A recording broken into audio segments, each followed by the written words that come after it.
My mom faked our deaths, kidnapped me, changed my name, then hid in my backseat after I met my real dad. When I told her I finally knew the truth, she smiled and said, "But you still came back to me, didn't you?" I just drove. That was 3 months ago. Last night, she tried to break into my apartment again. The day everything changed started out painfully normal. I was on my way to work, running late, sipping coffee that tasted burnt, scrolling through notifications at red lights. Then a call came in from an unknown number. I almost didn't answer. I wish I hadn't. "Is this Maya?" I paused. "Yes, this is Officer Delgado. I think we have some information about your family you may want to know." That sentence split my life into two. He told me a woman had been arrested in a welfare fraud case. They'd raided her home, found documents like birth certificates, IDs, medical records, all tied to names I recognized. One of them was my mother, but not the name I knew her by, her real name. And apparently, my real name wasn't Maya. I laughed, not because it was funny, because it didn't compute, like hearing someone say the sky was red. I told him there had to be a mistake. My parents were middle class, boring, normal people. They paid taxes, went to church, and watched cable news. But then he read my childhood address, my real and fake social security numbers. And suddenly, the woman I called Mom had never legally existed. Officer Delgado told me to come in and give a statement as they were looking for my mother. I decided to swing by her place first. On my way there, I called her 6 times. No answer. I texted, "Call me now. It's important." Nothing. I ended up outside her house an hour later. There was police tape across the front yard. The lights were off. The driveway was empty. I went in through the back door because I knew she always forgot to lock it. Every photo was gone. Not a single frame left on the walls. It was like she had evaporated. I called my aunt, the one I used to stay with during summers. She picked up on the 3rd ring, sighed like she knew this day would come. "Sweetheart," she said, "I'm so sorry." That's when she told me everything. My mother had changed our names and moved states after a custody battle with a man who was my biological father. She faked our deaths, fled, built a lie, and told it so well she even convinced herself. I was 3. Only my family knew that she wasn't dead. She told everyone my dad had abused her, said he was dangerous, unstable, obsessed. But according to my aunt, it was the other way around. He had sole custody while she only had visitation, until one day, she disappeared. With me. The courts looked for her. He filed reports. My aunt said he never stopped trying to find me. He even started a nonprofit for missing children. I felt like I couldn't breathe. I was raised to believe I had no father. Now I learned I'd been stolen from him. The next few weeks were a fog of questions no one could answer. Who was I really? Where was my mother now? Could I trust anything I remembered? And then I got a letter. It was postmarked 2 days before the arrest. Inside was a note. "If you're reading this, it means I couldn't stop it. I did what I had to do to protect you. Never doubt that. Love, Mom." No return address. Just a printed photo of us. Me at 4, her in oversized sunglasses,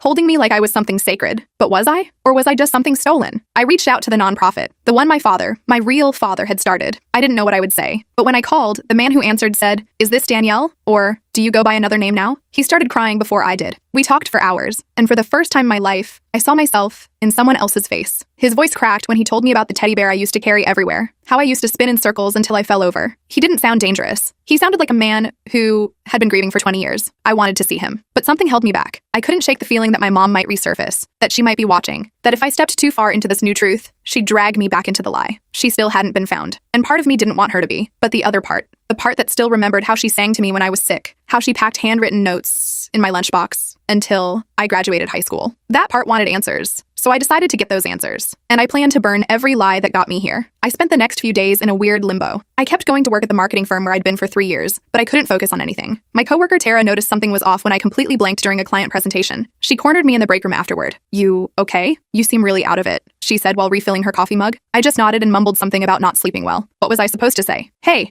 turns out my whole life is a lie and my mom kidnapped me as a toddler? Yeah, no. That night I dug through my apartment looking for anything that might give me clues about my past. I found an old shoebox full of childhood mementos my mom had given me when I moved out. Report cards, drawings, birthday cards. I stared at my kindergarten school photo. The little girl smiling back at me was named Maya Wilson, except she wasn't. She was Danielle Harmon. I didn't even know who that person was. I called in sick the next day and drove to the police station to meet with Officer Delgado. The station was busy, phones ringing everywhere. I sat in a hard plastic chair for almost an hour before he came out to get me. He led me to a small room with no windows and pulled out a thick folder. "We found these in the raid," he said, sliding several documents across the table. My hands shook as I looked through them. My original birth certificate, my social security card, newspaper clippings about our tragic deaths in a supposed car accident, court documents showing my father had full custody, police reports my mother had filed claiming abuse, all dismissed for lack of evidence. "Your mother was very thorough," Officer Delgado said. "She created new identities for both of you. We're still trying to track down all the false documentation." I felt sick. "Have you found her yet?" He shook his head. "No sign of her. She cleared out her bank accounts 2 days before the raid. We think she was tipped off somehow." I left the station with copies of everything, sat in my car for 20 minutes just staring at the steering wheel. Then I drove to my Aunt Patty's house.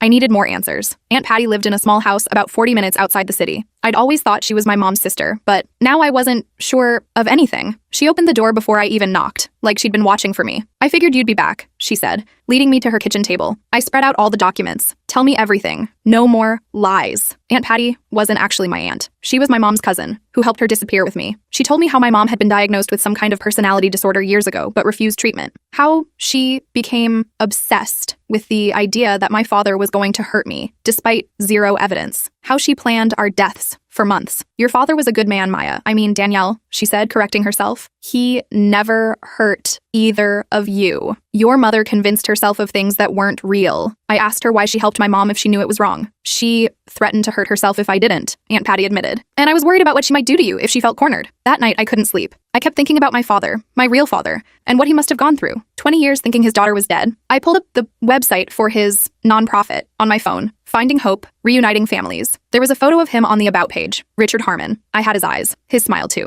The next morning, I called the nonprofit again. A woman answered, this time introduced herself as Melissa, the office manager. I asked to speak with Richard Harmon. My voice cracked when I said his name. May I ask what this is regarding? She asked. Tell him it's Danielle. There was a long pause, then some muffled conversation. A minute later, I heard his voice again. Danielle, is it really you? We talked for almost 2 hours. He told me about the day I disappeared, how he'd picked me up from preschool and my mom was supposed to have her weekend visitation. He dropped me off at her apartment, and that was the last time he saw me. By Monday, when I didn't return, both of us were reported missing. 2 weeks later, a car registered to my mom was found in a lake. 2 bodies were supposedly inside, but they were too damaged to identify properly. It was all staged. I never believed you were dead, he said. Something never felt right about it. He asked if we could meet, said he lived about 3 hours away in the next state. I agreed to drive up that weekend. We set a time and place, a restaurant called Milo's near his home. I hung up, feeling both excited and terrified. That night, someone broke into my apartment. I came home from work and immediately noticed the door wasn't locked properly. Inside, nothing seemed missing, but things were slightly moved. My laptop was open when I'd left it closed. The shoebox of childhood mementos was in a different spot. I called the police, but they didn't find any evidence of forced entry. They suggested I might have forgotten to lock up properly. But I knew my mother had been there. I stayed at a hotel that night,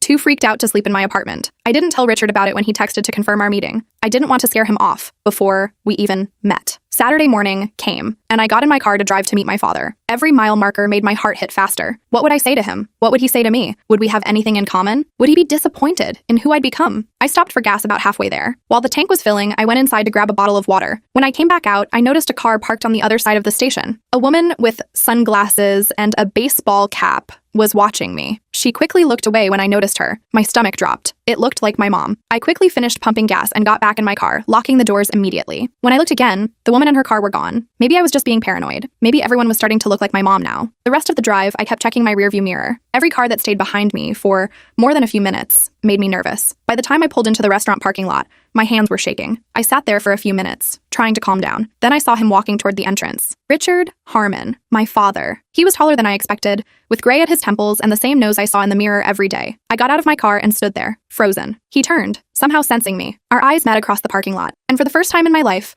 I felt like I was looking at a part of myself I never knew existed. I got out of my car and walked toward him. My legs felt like jelly. He stood there, just staring at me like he was seeing a ghost. I guess in a way he was. Danielle, he said, his voice cracking. Not a question, a statement. I nodded, not trusting myself to speak. We stood there awkwardly for a few seconds before he asked if I wanted to go inside. The restaurant was one of those casual family places, with photos of local sports teams on the walls. The hostess led us to a booth in the corner. I slid in across from him, still not sure what to say. I can't believe you're really here, he finally said. I've imagined this moment so many times. I fidgeted with my napkin, folding and unfolding the corners. I don't even know what to call you, I admitted. Richard is fine, or whatever you're comfortable with. The waitress came by for our drink orders. I got water. He ordered coffee. When she left, he pulled out his wallet and showed me a worn photo. This is the last picture I have of us together, he said. I took it carefully. A younger version of him was holding a little girl, me, on his shoulders at what looked like a zoo. We were both laughing. I had no memory of that day. I was 3 here? He nodded. Your favorite animal was the giraffe. You called them tall horses. Something about that detail hit me hard.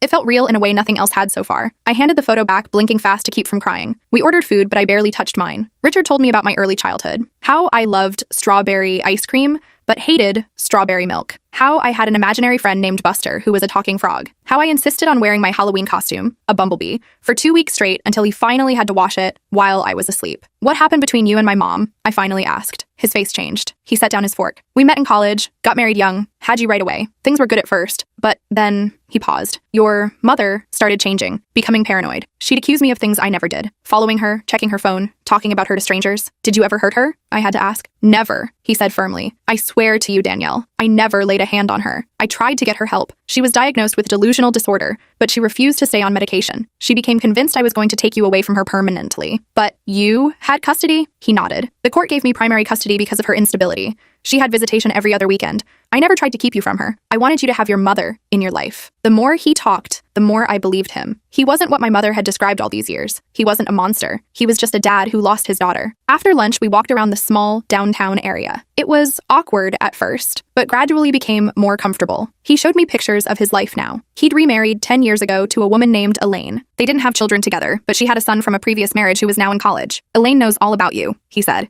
She's helped me keep the nonprofit going all these years. I felt a pang of something, jealousy, sadness that he'd moved on, but that wasn't fair. Of course he'd moved on. He thought I was dead. Would you like to see where I live? He asked. It's not far from here. I hesitated. Part of me wanted to see it, but another part was still cautious. Maybe next time, I said. This is a lot to process. He nodded, understanding. Of course, whatever you're comfortable with. We exchanged phone numbers and promised to stay in touch. As we walked back toward the parking lot, he asked the question I'd been dreading. Would you want to try having a relationship? I know I can't be your dad overnight, but maybe we could get to know each other. I didn't know what to say. Everything was happening so fast. I need some time to think about it, I told him. This is all still so new. He looked disappointed, but nodded. I understand.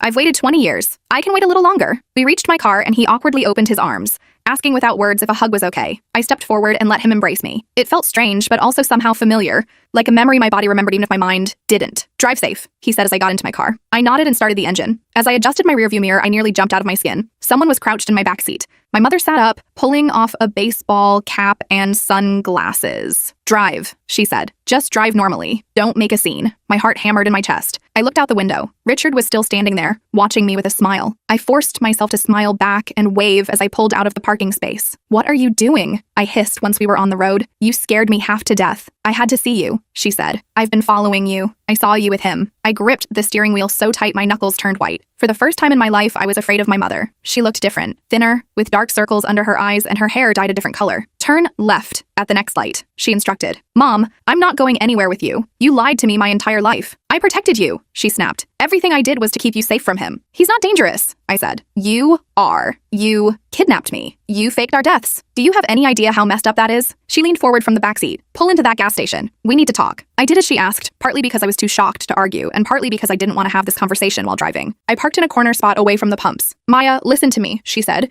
using the name she'd given me. Richard is not who you think he is. He's manipulative. He turned everyone against me back then. Made them think I was crazy. Were you diagnosed with delusional disorder? I asked bluntly. She flinched. That was a misdiagnosis. The doctors were friends with him. They were all in on it together. That sounded exactly like the kind of paranoid thinking Richard had described. I turned in my seat to face her. Mom, you need help. What you did wasn't normal. It wasn't right. I don't need help, she snapped. I need you to listen to me. We have to leave. I've got new identities set up for us in Canada. We can start over. I stared at her in disbelief. You want me to run away with you? Leave my job, my friends, my whole life? It's not safe here anymore, she insisted. They found us. It's only a matter of time before he tries to take you away from me again. I'm 23 years old, I said slowly. Nobody can take me away from anyone. I make my own choices. She wasn't listening. She was rummaging through a bag, pulling out folders. I've got everything we need. New birth certificates, driver's licenses, social security cards. I've been preparing for this possibility for years. I felt sick. All this time, she'd been ready to run again, to drag me into another lie. I'm not going anywhere with you, I said firmly. Her face changed, hardened. You've been brainwashed. One meeting with him and suddenly you believe all his lies? The only person who's been lying is you, I shouted. My entire life is built on your lies. She reached for my arm, gripping it tightly. We're leaving tonight. I have a car parked nearby. We'll ditch this one. I yanked my arm away.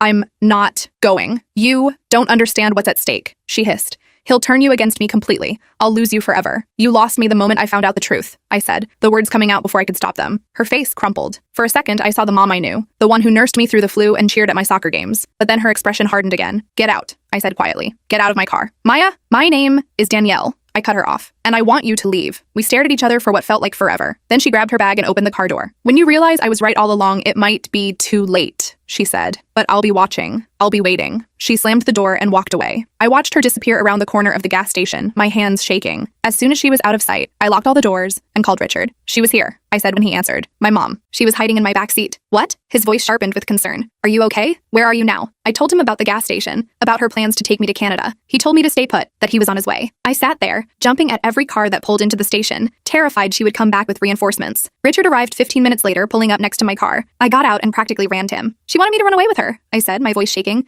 She had fake IDs ready and everything. He put a protective arm around my shoulders. Let's call the police. No, I said quickly. I don't want her arrested. I need to get away from here. He hesitated, then nodded. Follow me back to my place. You'll be safe there. I wasn't sure if that was a good idea, but I was too rattled to drive all the way home alone. I followed Richard's car to a modest, two-story house in a quiet neighborhood. A woman with short gray hair was waiting on the porch. Elaine, I assumed. She didn't try to hug me or make a big deal of the situation. She just showed me to their guest room and asked if I wanted tea. I liked her immediately. While Richard called Officer Delgado to report the encounter with my mother, I sat in their kitchen with Elaine. She didn't push me to talk, just sat there, providing quiet company. He never gave up hope, she finally said. Even when everyone told him to move on, to accept that you were gone, he couldn't do it. I wrapped my hands around the warm mug. Did you ever think he was, obsessed? Unhealthy about it? She considered the question seriously. At first, maybe. When we met, it had been 10 years since you disappeared. His house was still full of your toys, your clothes. It was like a shrine. But it wasn't unhealthy. It was grief, without closure. Richard came back into the kitchen. Officer Delgado says they'll put out an alert for her. He wants you to come in tomorrow to make a statement. I nodded, suddenly exhausted. I think I need to lie down for a bit. The guest room was simple but comfortable. I lay on the bed, staring at the ceiling, trying to process everything. My phone buzzed with a text from an unknown number. I'm sorry I scared you. I just want to protect you. Please don't tell them where I am. I love you. Mom. I turned off my phone and closed my eyes. When I woke up, it was dark outside. I checked my watch. 8:30 p.m. I'd slept for hours. I went downstairs and found Richard and Elaine watching TV in the living room. Feel better? Elaine asked. I nodded, though it wasn't entirely true. I should probably head home. Richard frowned. Are you sure that's safe? What if your mother is waiting for you there? He had a point. I hadn't thought of that. I can't hide forever, I said, and I have work on Monday. At least let me follow you home, Richard offered. Make sure everything's okay. I agreed to that compromise. We exchanged awkward goodbyes with Elaine, who told me I was welcome anytime. The drive back to my apartment took almost 3 hours. Richard followed me the whole way, his headlights a reassuring presence in my rearview mirror. When we reached my building, he insisted on checking my apartment before leaving. It was clear, no sign that anyone had been there. Still, I changed the locks the next day. Over the next few weeks, I tried to establish some kind of normal routine. Again, I went to work, saw friends, and talked to Richard on the phone every few days. He was careful not to push too hard, letting me set the pace for our relationship. I appreciated that. My mother texted me occasionally from different numbers, sometimes pleading, sometimes angry. I never responded. Officer Delgado called to tell me they'd found her car abandoned at a bus station, but no sign of her. One night, about a month after our first meeting, Richard invited me to dinner at his house again. This time, his stepson Jake would be there too, home from college for the weekend. I decided to go. I was curious about this other family my father had built. Jake was tall and lanky, with an easy smile. He seemed genuinely excited to meet me, asking questions about my job and my hobbies. It was strange to think that in some alternate universe, we might have grown up as siblings. After dinner, Richard showed me his home office. One wall was covered with maps and notes, his ongoing search for me over the years. I can take this down now, he said, looking at it with a mix of emotions. How did you keep going? I asked. All those years, not knowing? He sat down heavily in his desk chair. There were times I almost gave up, times I thought maybe you really were gone, but then I'd get a new lead, or I'd help another family find their missing child, and it would give me hope again. I noticed a framed photo on his desk, me at 3, sitting on his lap, both of us laughing at something off camera. Can I ask you something? I said. Something that's been bothering me? He nodded. If my mom really was unstable, why did she get any visitation with me? Why would a judge allow that? Richard sighed. The system isn't perfect. Her episodes weren't constant. She could present as completely normal for weeks at a time, and the court believed children should have relationships with both parents when possible. It made sense, but it still bothered me. If she was as dangerous as he claimed, why risk any unsupervised time? I drove home that night with more questions than answers. When I got to my apartment, something felt off. The door was locked, everything looked normal,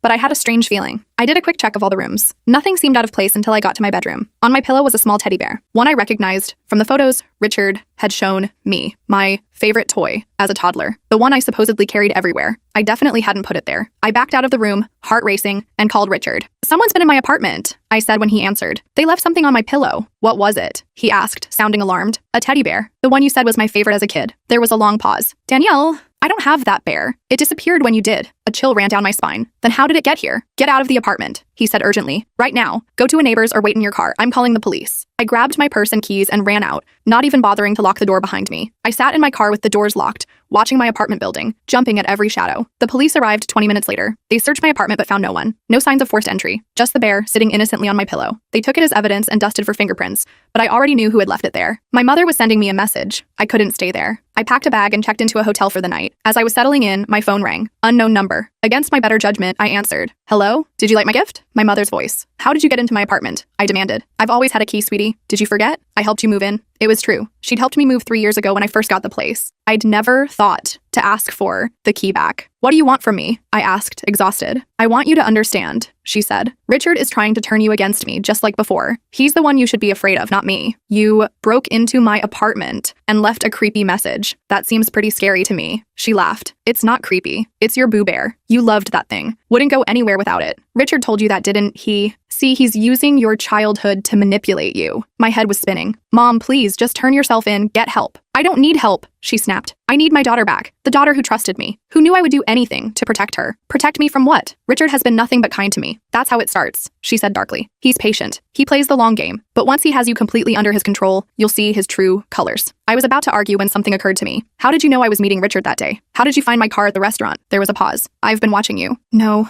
I said slowly. You knew exactly which car was mine in a crowded parking lot. You knew exactly when I'd be there. Another pause. I followed you from your apartment, but that didn't make sense either. I'd been staying at a hotel the night before after the break-in at my apartment. I hadn't gone home first. Someone told you, I said, the realization dawning. Someone has been feeding you information about me. Don't be ridiculous, she said, but her voice had changed. Become defensive. Who is it? I pressed. Aunt Patty? Someone at work? I have to go, she said abruptly. Think about what I said, Maya. Be careful who you trust. She hung up. I sat there, phone in hand, mind racing. Someone in my life was helping my mother. Someone was betraying me, but who? I couldn't sleep that night. I kept going over everyone I knew, everyone who might have a connection to my mother. The next morning, I called in sick to work again and drove to Aunt Patty's house. She answered the door in her bathrobe, looking surprised to see me. Maya, what are you doing here so early? Who's been talking to my mom? I asked without preamble. Who's been telling her about me? Aunt Patty's face went pale. I don't know what you're talking about. Don't lie to me, I said, pushing past her into the house. Someone told her I was meeting Richard. Someone's been keeping her updated on my life. She followed me into the kitchen, wringing her hands. Maya, please, you're upset. Let me make you some tea. Stop calling me Maya, I shouted. That's not even my real name. She flinched. I'm sorry. It's hard to switch after all these years. I took a deep breath, trying to calm down. Just tell me the truth. Have you been in contact with my mom? Aunt Patty sighed and sat down at the kitchen table. She calls me sometimes. I don't tell her much, I swear. But you told her about Richard? About me meeting him? She looked away. She was worried about you. She just wanted to know you were safe. I couldn't believe what I was hearing. Safe? She's the one who's dangerous. She broke into my apartment. She was hiding in my car. Your mother loves you, Aunt Patty said defensively. Everything she's done out of love. That's not love, I said. That's obsession. That's control. I left Aunt Patty's house feeling betrayed all over again. On the drive home, I called Richard and told him what I'd learned. I'm not surprised, he said. Your aunt was always loyal to your mother, even when she knew what she was doing was wrong. I don't know who to trust anymore, I admitted. You can trust me, he said. I know that's hard to believe right now, but I promise you, I only want what's best for you. I wanted to believe him, but my mother's words kept echoing in my head. Be careful who you trust. When I got back to my hotel room, I found a manila envelope that had been slipped under the door. My name, my real name, Danielle, was written on the front. Inside were photocopies of old documents, police reports, but not the ones Officer Delgado had shown me. These were reports my father had filed against my mother, but also reports my mother had filed against him. Restraining orders on both sides. Court transcripts that painted a much more complicated picture than either of them had told me. There was a note. There are two sides to every story. The truth is somewhere in the middle. Meet me tomorrow, 2 p.m., Riverside Park by the fountain if you want to know more. No signature. I didn't recognize the handwriting.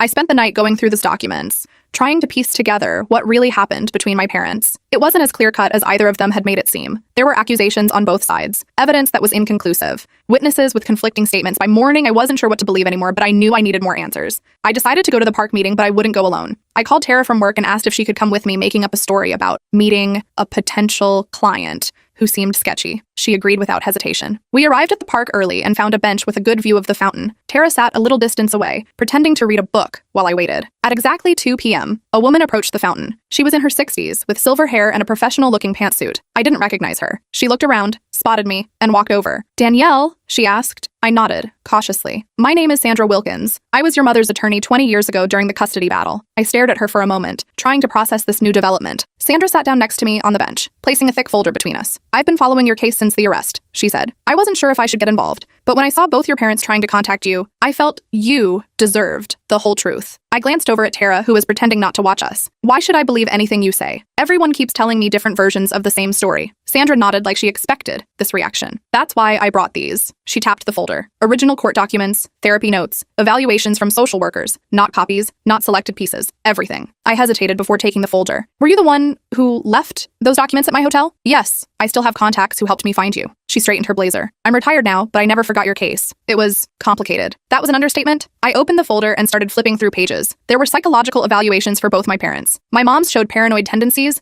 but my dad's showed controlling behaviors and anger issues. Neither of them is telling you the complete truth, Sandra said quietly. Your mother wasn't delusional, but she did have severe anxiety and paranoia. Your father wasn't abusive, but he was controlling and manipulative in ways that exacerbated her condition. I felt sick. So who had custody? Who was right? The court gave primary custody to your father because your mother's behavior was becoming erratic, but there were concerns about both parents? Sandra pointed to a document. This was the final custody arrangement. Your father had physical custody, but major decisions were supposed to be shared. I read through the document. It was exactly as Richard had told me, but there was more. Your father was instructed to ensure your mother received proper treatment during her visitations. He was supposed to facilitate her relationship with you, not undermine it. Sandra's voice hardened slightly. He didn't always follow that part. So he was trying to keep her away from me? Not exactly, but he would schedule activities during her visitation time or claim you were sick when you weren't. Sandra sighed. He wasn't a monster, Danielle. He was a concerned father who didn't trust your mother's stability, but his actions pushed her further into paranoia. I continued reading. Reports from supervised visits showed my mother was loving and appropriate with me. Notes from my father's therapist suggested he had trouble accepting the divorce and sharing custody. What happened the day she took me? I asked. Sandra's face grew somber. Your father had filed for full custody with no visitation rights for your mother. The hearing was scheduled for the following week. Your mother believed she would lose you completely, so she just took me, faked our deaths. I'm not justifying what she did, Sandra said quickly. It was wrong. Criminal. But she genuinely believed she was protecting you. I closed the folder, feeling overwhelmed. Why are you telling me all this now? Because both of them are still doing it, she said. Still trying to control the narrative, control you. You deserve to make your own choices based on the full truth. I thanked her for the documents and watched as she walked away. Tara came over looking concerned. You okay? Who was that? I shook my head. Just someone from my past. I'll explain later. That night, I went through every document Sandra had given me. The picture that emerged wasn't black and white. My mother had mental health issues she refused to fully address. My father used those issues against her in court while presenting himself as the perfect parent. They both loved me, but they were both deeply flawed people who brought out the worst in each other. I called Richard the next morning. We need to talk. He agreed to meet me at a coffee shop halfway between our homes. I arrived first and got a table in the corner. When he walked in, I noticed he seemed nervous, glancing around like he expected to see my mother, lurking somewhere. Is everything okay? He asked as he sat down. I placed Sandra's folder on the table. I met with your former attorney yesterday. His face went pale. Sandra contacted you? She gave me the complete court records, I said. Not just the parts that make you look good. Richard's jaw tightened. Sandra always had a soft spot for your mother. She didn't see what I had to deal with. Like the fact that you were trying to cut Mom off from seeing me completely. I kept my voice level despite the anger bubbling up. Or that you violated the custody agreement multiple times. I was protecting you, he insisted. Your mother was becoming more unstable. The court process was too slow. That wasn't your decision to make, I said. And it doesn't justify lying to me now about what really happened. He looked down at his coffee. I didn't lie. I just didn't tell you everything. A lie of omission is still a lie, I said. You made it sound like you were the perfect father and she was completely crazy. The truth is messier than that. Richard sighed heavily. You're right, I'm sorry. I was afraid if you knew everything, you wouldn't want anything to do with me. I softened slightly. I just want honesty from both of you. We talked for another hour. Richard admitted he'd been controlling during the marriage and that he'd used my mother's mental health against her. He also admitted he'd been planning to restrict her access to me, which triggered her desperate action. I've spent 20 years regretting how I handled things, he said. If I could go back and do it differently, I would. I believed him. People can change in 20 years. I'd seen how he was with Elaine. Respectful, loving, not controlling at all. I need to talk to Mom too, I said. Do you know where she might be? He shook his head. The police are still looking for her, but I had an idea where to find her. After leaving Richard, I drove straight to Aunt Patty's house. This time, I didn't knock. I used the spare key I knew was hidden under the flower pot and let myself in quietly. The house seemed empty, but I heard voices coming from the basement. I crept down the stairs and found exactly what I expected. My mother sitting on a pull-out couch talking to Aunt Patty. They both jumped when they saw me. Maya! My mother stood up. How did you know I was here? It was the obvious place, I said. And stop calling me Maya. My name is Danielle. She flinched but didn't argue. Are the police with you? I shook my head. I came alone. We need to talk. Aunt Patty mumbled something about giving us privacy and went upstairs. My mother sat back down on the couch and I took a chair across from her. I know everything now, I said. I met with Sandra Wilkins. I've seen all the court documents. My mother's eyes widened. Sandra! I haven't spoken to her in years. She showed me what really happened. Not your version, not Richard's version. The actual facts. I leaned forward. You both lied to me. She looked away. I was trying to protect you by kidnapping me? By making me live a lie for 20 years? My voice cracked. Do you have any idea what that's done to me? Finding out my whole identity is fake? Tears filled her eyes. I was desperate. Richard was going to take you away from me completely. Because you refused to get proper treatment, I said. You had mental health issues you wouldn't address. That's not true. I was seeing a therapist. taking medication. Inconsistently, I countered. The records show you'd stopped taking your meds. Miss appointments. You weren't doing what you needed to do to be a stable parent. She had no response to that. And now you're doing the same thing, I continued. Breaking into my apartment, hiding in my car, trying to convince me Richard is dangerous when he's not. You're still refusing to see that you're the one who needs help. My mother started crying in earnest now. I just didn't want to lose you again. You never lost me the first time, I said more gently. Richard wasn't perfect, but he wasn't trying to keep me from you. He was trying to make sure you were stable enough to be around me. We talked for hours. Really talked, maybe for the first time ever. She admitted she'd stopped taking her medication shortly before the custody battle escalated. She admitted the paranoia had taken over, convincing her Richard was out to destroy her. I believed it so completely, she said. Even now, part of me still believes he's manipulating you. He's not, I assured her. He's just a dad who missed his daughter. And yes, he made mistakes, too. Big ones. But kidnapping me wasn't the answer. By the end of our conversation, I'd convinced her to turn herself in. The charges were serious. Kidnapping, identity fraud, faking deaths for insurance money. But with Sandra's help, as her attorney again, there might be mitigating circumstances. Her mental health issues, the custody situation, the fact that she'd provided me with a stable, loving home despite everything. The next morning, I drove her to the police station. Officer Delgado was surprised but professional. My mother was processed and held for arraignment. Sandra arrived within the hour to represent her. This is the right thing, Sandra told me in the hallway. For both of you. I nodded, exhausted, but somehow lighter. What happens now? She'll likely face some jail time, but with proper psychiatric evaluation and her voluntary surrender, we can argue for a reduced sentence. Sandra squeezed my shoulder, and you can start healing. The following weeks were a blur of legal proceedings, therapy appointments, and awkward family dinners with Richard and Elaine. I testified at my mother's hearing, explaining how she'd been a good mother despite the circumstances. The judge seemed moved, but still sentenced her to 5 years, with eligibility for parole after 2, plus mandatory psychiatric treatment. I visited her in prison every other weekend. She was on proper medication now, seeing a therapist regularly. The difference was remarkable. The paranoia had faded, replaced by clarity and genuine remorse. I'm so sorry for what I put you through, she told me during one visit. You deserved better. We all made mistakes, I said. Even Richard admits that now. Speaking of Richard, our relationship was growing slowly but steadily. I started calling him Dad, which made him cry the first time. I spent holidays with him and Elaine, getting to know my stepbrother, Jake, better, too. It wasn't perfect, but it was real. 6 months after everything happened, I legally changed my name, not back to Danielle Harmon and not keeping Maya Wilson. I became Danielle Maya Harmon, a combination of who I was born as and who I'd grown up as. I also moved to a new apartment, one neither of my parents had a key to. I needed my own space, my own identity separate from both of them. Tara from work became my closest friend through all of this. She never judged, just listened when I needed to vent about my crazy family situation. You know, she said one night over pizza,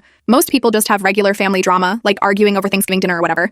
You're out here with the whole identity theft kidnapping situation. I laughed. Lucky me. A year later, my mother was up for her first parole hearing. Both Richard and I testified in her favor. The board was impressed by her progress and the support system she had waiting. They granted her parole with strict conditions, continued therapy, medication compliance, and no contact with me except through approved channels initially. The day she was released, I picked her up from the prison. Richard came too, which surprised both of us. They shook hands awkwardly, the first civil interaction they'd had in over 20 years. Thank you for coming, my mother said to him. It means a lot. He nodded. Danielle wanted you here. That's what matters now. We went to lunch together, the 3 of us. It was strange and uncomfortable, but also somehow right. They would never be friends, but they could be civil for my sake. As we ate, I looked at these 2 flawed, complicated people who had both loved me in their own imperfect ways. My mother, who went to extreme lengths to keep me. My father, who never stopped looking for me. Both of them trying now, finally, to put my needs before their own. I don't know what the future holds for us. My mother is living with Aunt Patty while she gets back on her feet. My father and Elaine have invited me to spend Christmas with them. I'm taking things one day at a time, building relationships based on truth rather than lies.